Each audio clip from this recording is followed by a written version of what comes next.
আমাদের নবীজি মুহাম্মদুর রাসূলুল্লাহ সাল্লাল্লাহু সাল্লামের এর যুগে মানুষের জীবন কেমন ছিল ও আজ থেকে প্রায় 1400 বছর আগে আরবের মরুভূমির দেশ।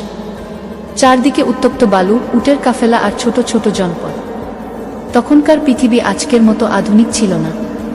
না ছিল বিদ্যুৎ, না বড় বড় দালান, না দ্রুতগামী গাড়ি। কিন্তু মানুষের জীবন ছিল সংগ্রাম, সাহস আর বিশ্বাসে ভরা। সেই সময় মক্কা ছিল একটি গুরুত্বপূর্ণ শহর। দূর দূরান্ত থেকে ব্যবসায়ীরা এখানে আসত। বাজারে খেজুর, কাপড়, মশলা আর পশুর কেনাবেচা হতো। মানুষের বেশিরভাগ ঘর ছিল মাটি, পাথর আর খেজুর গাছের কাঠ দিয়ে তৈরি। ধনী লোকদের বাড়ি একটু বড় ছিল, কিন্তু গরিব মানুষ ছোট ছোট ঘরে পরিবার নিয়ে থাকত। গরম ছিল খুবই তীব্র। দিনের বেলায় মরুভূমির বালু এত গরম হয়ে যেত যে খালি পায়ে হাঁটা কঠিন ছিল। তাই অনেক মানুষ ভোরে বা সন্ধ্যায় দীর্ঘ পথ পাড়ি দিত। তখন উট ছিল মানুষের সবচেয়ে বড় ভরসা।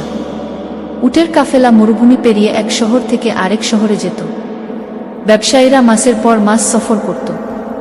রাতে মানুষ আকাশের তারা দেখে পথ চিনত, কারণ তখন কোনো রাস্তার আলো ছিল না। সেই সময় সমাজে অনেক ভালো দিক থাকলেও অনেক খারাপ কাজও ছিল। ধনী ও গরিবের মধ্যে বড় পার্থক্য ছিল। গরিবদের অনেক কষ্ট করতে হতো।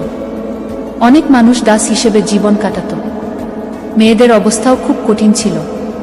কিছু মানুষ কন্যা সন্তান জন্ম হলে লজ্জা মনে করত। অনেক নারী নিজের অধিকার পেত না। শক্তিশালী গোত্র দুর্বলদের উপর অত্যাচার করত। ছোট ছোট বিষয় নিয়েও বছরের পর বছর যুদ্ধ চলত। তবুও সেই সমাজে কিছু সুন্দর গুণও ছিল। অতিথিকে সম্মান করা, সাহসিকতা, কথা রাখার চেষ্টা, এসবকে মানুষ মূল্য দিত। মরুভূমিতে কোনো পথিক বিপদে পড়লে তাকে পানি ও আশ্রয় দেওয়া বড় কাজ মনে করা হতো। বাজারগুলো ছিল খুব ব্যস্ত।